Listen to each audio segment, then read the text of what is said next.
Hi, and welcome to another episode of Can't Stop the Growth. I'm your host, Chad Peterman, and today we are going to dive into some audio from a Future Leader Series meeting on the topic of focus and how our individual choices will bring us closer to what our end goal may be. We talk a lot about in this one is learning to love discomfort. That may sound weird, but thinking about discomfort as growing and getting better. And oftentimes when we set a goal, it's to change a current behavior. That is going to lead to some discomfort because that's not natural. We're trying to change the behavior or change an outcome. And so just really viewing discomfort in a positive light and really searching that out in life so that we can bring ourselves closer to that end goal through focusing and really understanding what it is going to take to get to that goal. Obviously, it's very easy to make a goal. We probably often do these, even on sometimes a daily basis where we're setting a goal to get this list of things done, or maybe it's a larger goal at the beginning of a year or beginning of a quarter or whatever it may be, to accomplish something that we can be proud of. And there's a few key elements in that which I think we could all agree kind of separate a goal from kind of a task. Like I need to get this done, I need to get these errands run. That's not really a goal per se.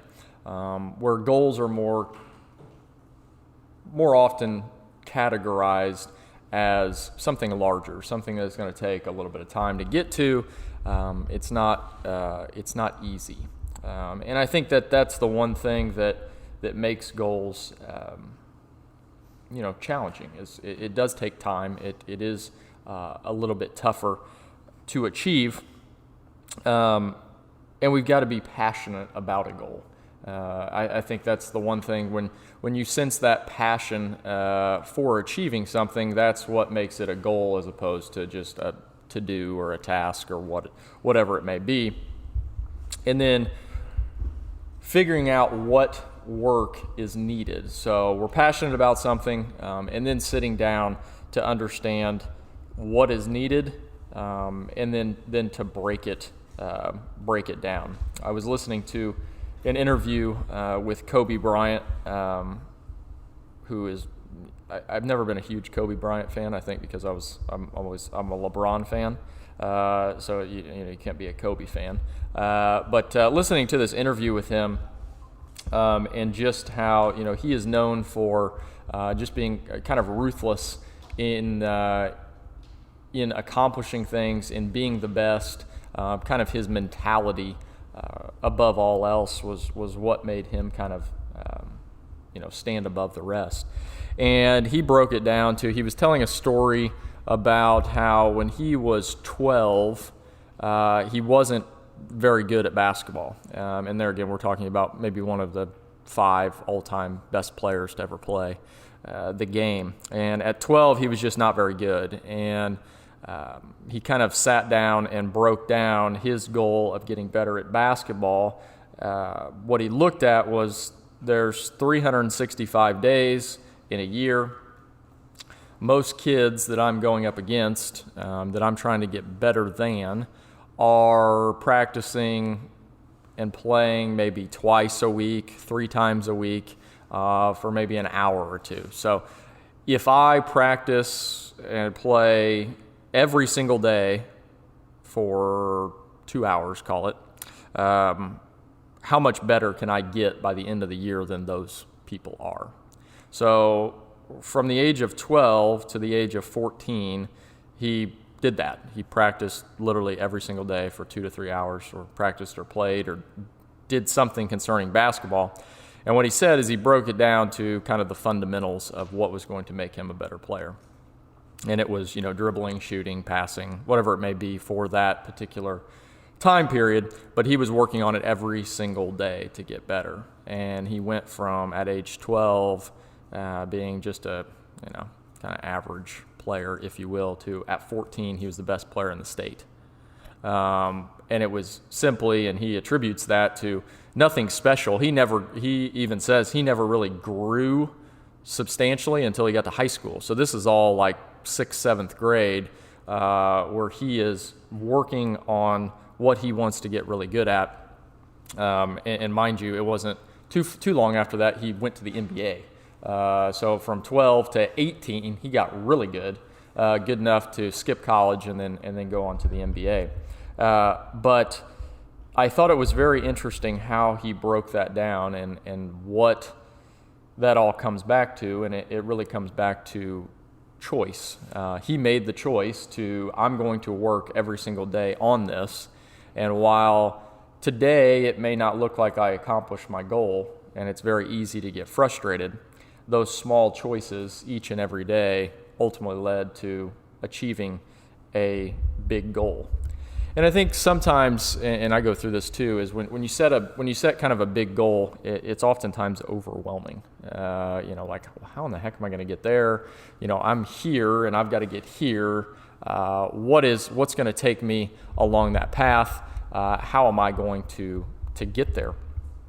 And I think it kind of relates back to a previous topic that we've talked about is kind of those habit versus result goals. How are you going to build out, if you've got a big goal, a big result goal, how are you going to build within that? If you say you're giving yourself 6 months or 3 months or whatever it is, how are you going to build each and every day full of habit goals, knowing that if I do this and string them together, ultimately at the end, I'm going to be where I want to be. And I think that's extremely important and something that I'm continuously working on since I came across that and kind of the differentiation between the two.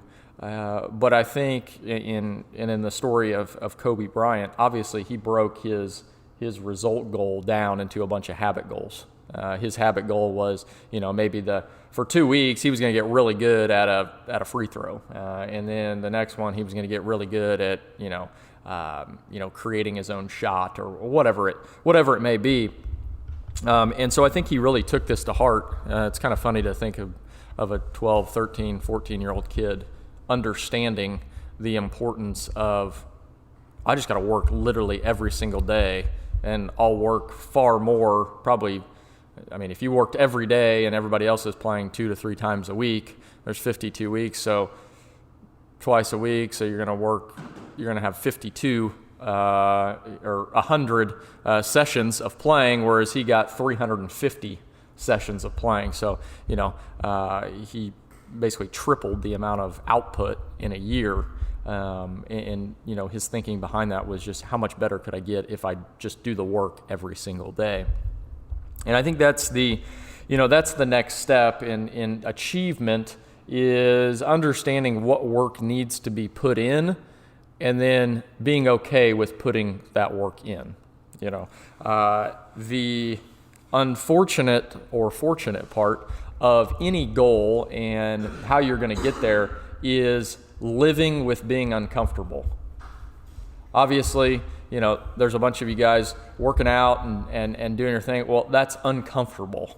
I've heard you guys can't sit down, can't do this, struggling there, which is all great. But that is that part on your way to achievement, is being uncomfortable.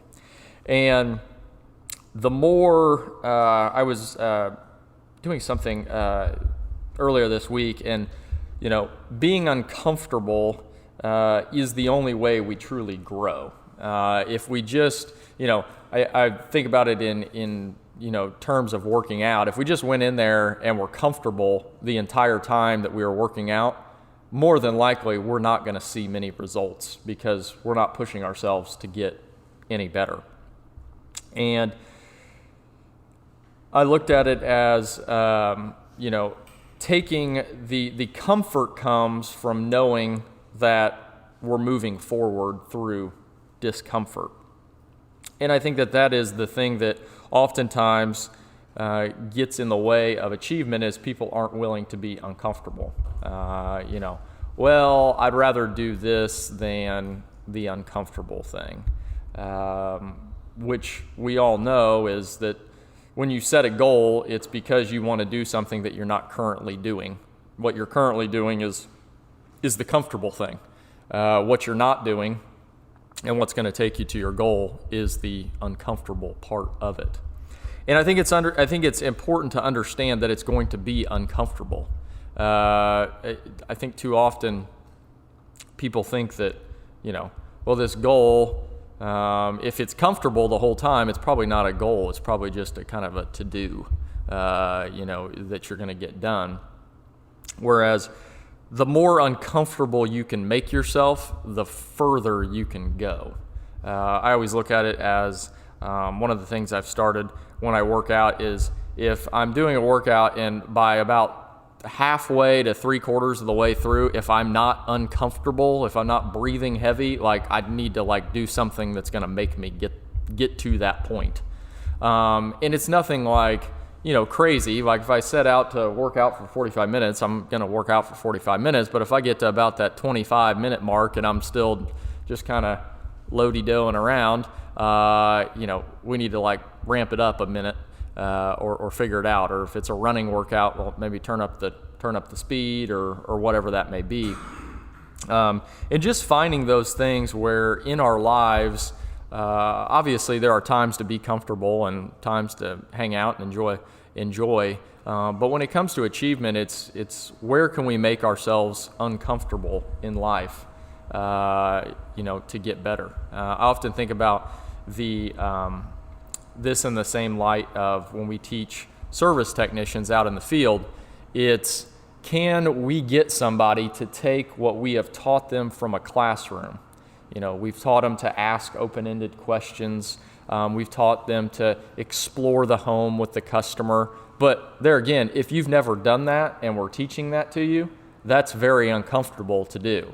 It's a lot easier just to go, walk on in, do your normal thing, even though and you would have agreed in that previous meeting that doing it this new way is probably going to be more beneficial. I'm probably going to become a better technician. It's getting to jump over that into that discomfort of, this is going to feel really awkward. This isn't going to be fun. And, that is the true where you see guys really explode and gals really explode their talent is when they're willing to be uncomfortable, willing to try something new, willing to take a new idea and expound upon it. And I think we can all find little things in our life that, I don't really like to do this, but I know if I do this consistently, it's going to lead to far greater results.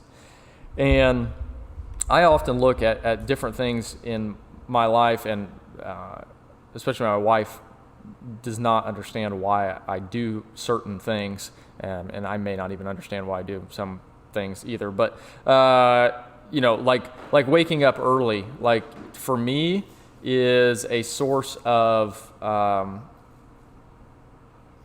it's a source of kind of that positivity, kind of that way to get my rhythm, simply because it's discomfort. Would I rather lay in bed? Absolutely. My bed's comfortable. I like that sucker. I'd rather lay there. That sounds good. But I know that if I want to continue to grow, I need to get up and get into my routine so that I can make this a really good day. But that is the tough part. And that is the thing that I think the first step is identifying that it is indeed going to be tough. And it's going to be uncomfortable. And when we can come to grips with that, I think it makes it, or at least it has for me, makes it far easier to continue down that path of achievement and getting to that goal. And ultimately, once we have set the goal, we've decided and we've told ourselves that it's going to be tough, it's going to be uncomfortable. I'm not going to like it all of the time. The next piece is, okay, well, in order to get through those tough times, we've got to, foster this belief in ourselves that we can get there. And, I was reading something and saw a quote from Henry Ford that said, whether you think you can or whether you think you can't, either way, you're probably right. And I think this, there again, relates back to that choice that we have within ourselves to either go and achieve or stay where we're at and, make an excuse as to why we can't get there or why it's impossible or, well, it's not that big of a deal. And so I think that quote is one that, is extremely powerful because, you can really set your mind to whatever it is that you want to do. It's just about building a plan, being okay with being uncomfortable, and then working towards that. I just finished a book recently. I was going to show you guys. I don't know. I cannot remember how I found out about this, but regardless, it's a book called "Will It Make the Boat Go Faster?" It is kind of the story of, I think it's 2000. In 2000, the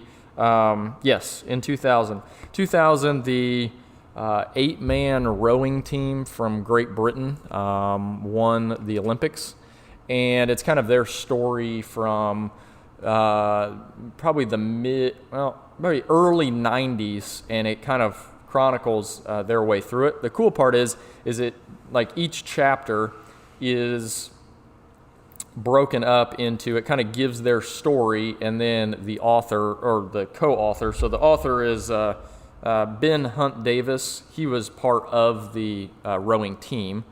So he kind of tells the story of what they were thinking and different things like that. And then Harriet Beveridge, she kind of writes the second half of the chapter, and she goes into kind of analyzing what they were doing and why they were doing it. And, it's all about kind of goal setting, overcoming obstacles, different things like that. Well, in the, there's a chapter in here, it's the, I'm not sure what number it is, chapter 3 on beliefs. And they give a really cool system, which I think is really good for kind of developing the belief in yourself when it comes to achievement. And they break it down into what they call the DICE principle. So just like it sounds, DICE, and it stands for deserved, important, can do, and exciting. And so basically what this references is how you should set a goal, and then how you can best achieve that. So the D for in the DICE principle, deserved. They talk a lot about writing down why you deserve to achieve your goal. To me, this is extremely important. Obviously, we talk a lot about journaling, which I think is hugely important when it comes to goal setting and being able to write it down and see it. It's amazing what writing something down will do and plant in your subconscious mind. And then, understanding why you deserve it. And to me, that flows right into mindset. And do I have the right mindset in order to achieve? There again, do I have that mindset understanding that it's going to be tough, understanding that I'm going to be uncomfortable, but also at the same time understanding that I deserve this and I can do it, so long as I set my mind to it and I've broken it down into a plan. And I think that's where the breakdown comes, because when you understand that you deserve it, the easiest way to create momentum is to break down your goal into, I need to accomplish this today. Well, when you accomplish that today, it's a whole heck of a lot easier to tell yourself that you deserve to get there, because you're looking back on that day saying, well, yeah, I did that and no one else is doing that, and I want to achieve this goal, so yeah, I deserve that. And that belief in yourself on your way to achievement is only going to grow and grow and grow, as opposed to just having a result goal out there. Well, it's really easy to get frustrated.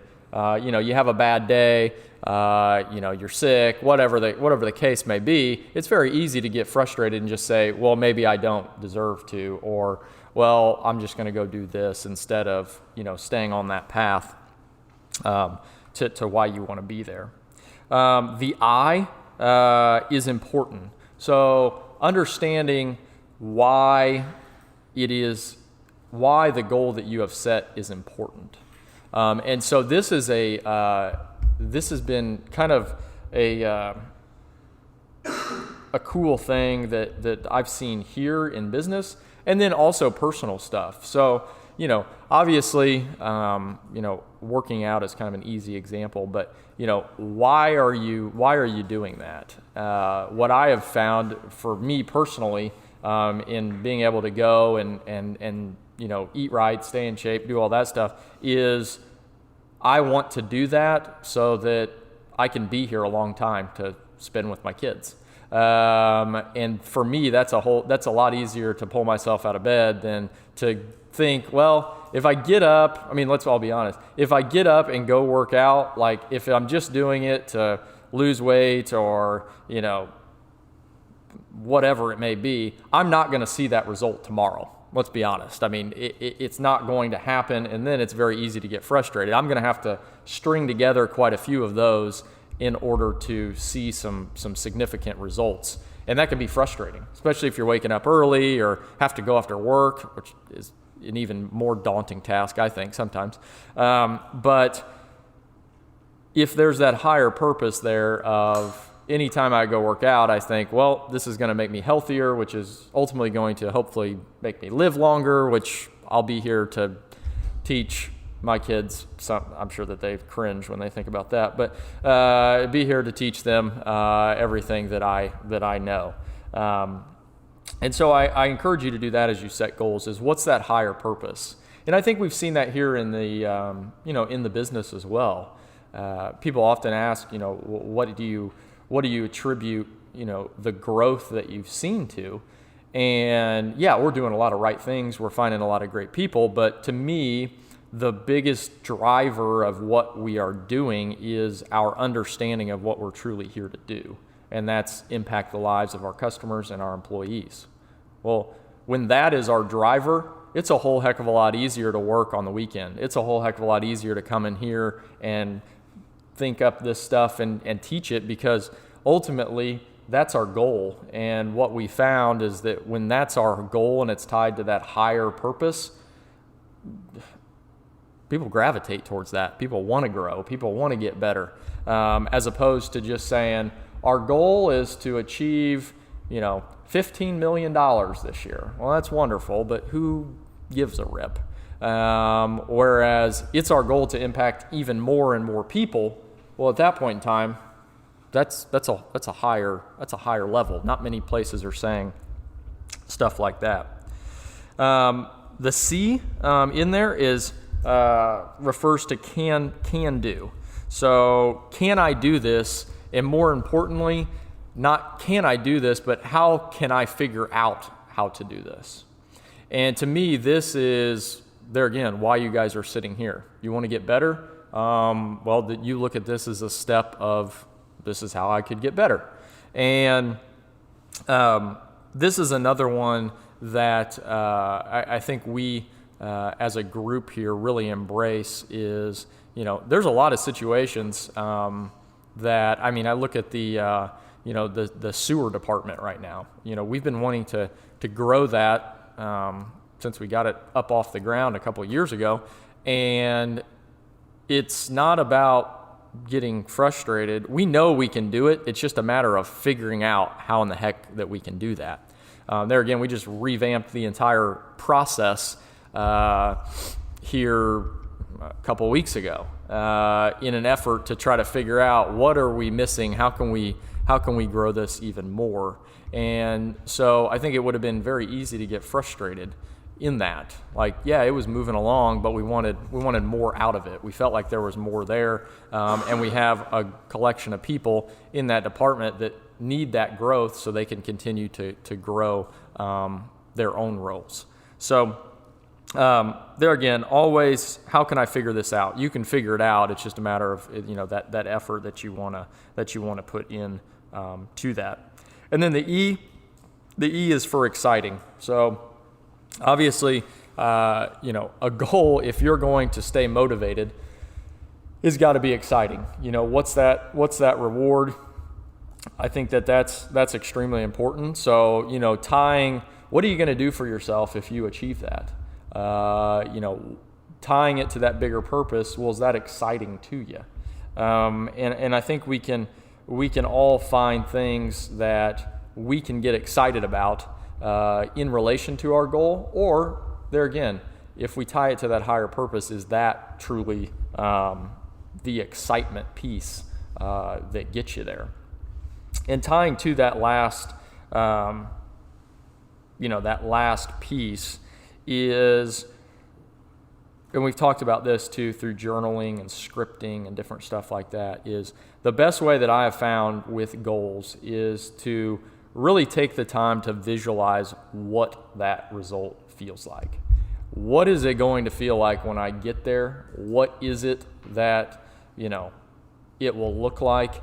To me, and then think about it on a daily basis. To me, that is extremely powerful when you plant that, whatever that looks like, in your subconscious. It's amazing how quickly you can run right towards that.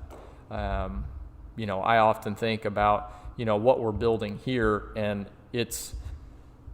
I think about what it looks like, 3 and 4 years from now, and, like this new building that we're building, I already see everything moving around. Now, will it be exactly how I envision it? Maybe not, but it'll be pretty darn close. There again, visualizing the workflow and where this person goes and how they move there and what this looks like and the people that we may need to add and what the culture will look like and how do we build that. Like that's, obviously that's my goal. And I think about it all the time because it excites me.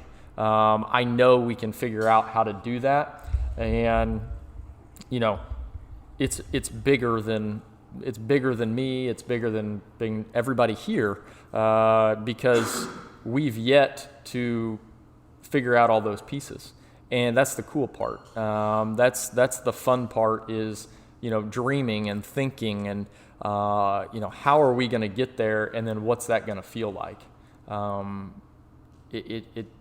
That's what lights me up. That's what really eases the discomfort. Obviously, the discomfort here comes in the way and form of challenges. And shoot, that didn't work. How are we going to fix that? The discomfort of, putting in the hours, putting in the work. How are we going to get through this? A busy time or preparing, learning from mistakes. All of that stuff is stuff that, if you had the choice, I'd rather not deal with that. However, what I've come to find out is the more discomfort we face, the more we grow, the more we learn, the more we get better. As it gets warmer, I often think of all the things that we have learned from last summer when we got really busy and we didn't have the right setup in our install side. So we were selling jobs, getting excited, doing all this, but it drove about 8 people darn near to the brink of craziness because it was just chaos. But it was one of those things where at the end of the day, we got through it, we got everybody taken care of, and we learned a hell of a lot from that. And we are more ready now than ever, and still really putting those pieces into place that are going to make us successful. And so to me, that's the exciting part. But it really starts with, finding what that goal is, how we're going to get better, and then fighting through that discomfort.